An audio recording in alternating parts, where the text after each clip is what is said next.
And I mean, honestly, you should be kissing him like he's a pagan meteorite in Mecca.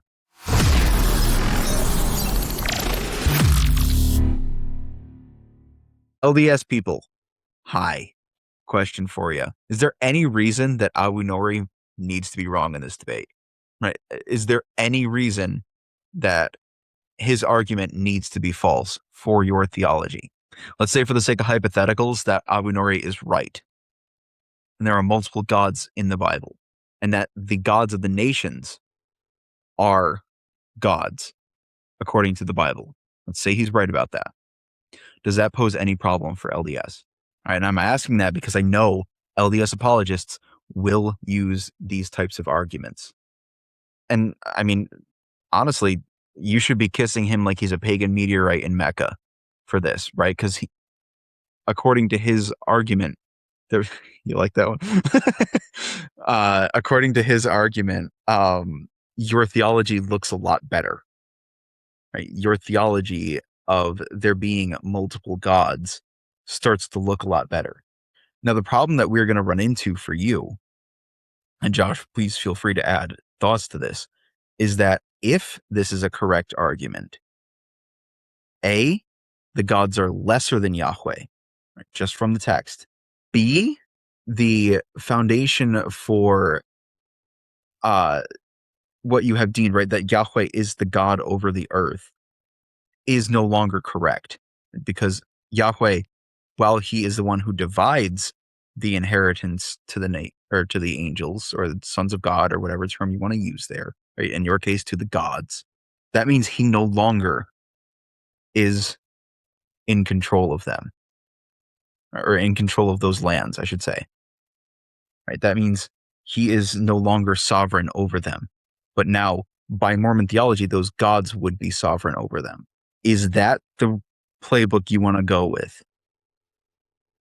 Right? Because I have heard Mormon apologists using this argument, using the fact that the Bible does discuss other gods, quote unquote.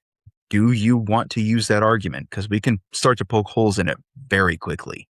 Because essentially what Deuteronomy 32:17 calls false gods, you are affirming as true gods in order for that argument to work for you.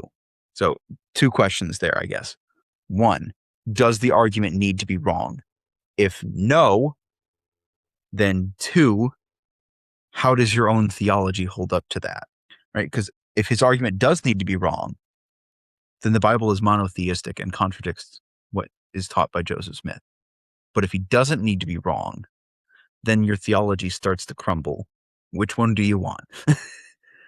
Do you want, yes, he's wrong. Okay, great. The Bible is monotheistic. Or do you want, no, he's not wrong. Okay, great. Now you have other gods reigning on the earth. Which one do you want? I think just to quickly clarify, and we kind of clarified this earlier, but just to make sure we tie it together better. Using the term gods in this case, referring to Elohim, we would take it to mean, as most ancient Eastern scholarship would take it, as in like spiritual beings, if we were to use our lens today of the word God. If we take Abu in your theology and therefore elevate, and we would say then that Yahweh is ontologically unique and different than the rest, which is where Caleb's getting the idea of monotheistic in that regard, and in incomparability. But if we take gods in this case to mean that they're ontologically the same, just to throw that in there, because I know your LDS apologists and even our apologists are, and more likely the theologians, which technically shouldn't be different, but they tend to be, unfortunately, sometimes. The word we agree on is Elohim. We do tend to translate as gods. So if we're going to use modern vernacular of God, in this case, we're saying Yahweh is ontologically unique, which the Bible does affirm. It doesn't use the word ontologically, but it still uses that terminology of like reference. There's none like him in not even just his status and sovereignty, but in like what and who he is. Yeah. Or are we going to say that all the other gods are ontologically similar or the same? Yeah. I don't know. I think you can tell me if you're wrong. I think that might just to kind of protect your questions a little bit further. No, I think that's a better clarification, right? So either Awunori is right in saying that these gods are ontologically the same, in which case big problem for Mormon theology. Philosophical problems too. That's like not Yes, many, really many possible. philosophical problems.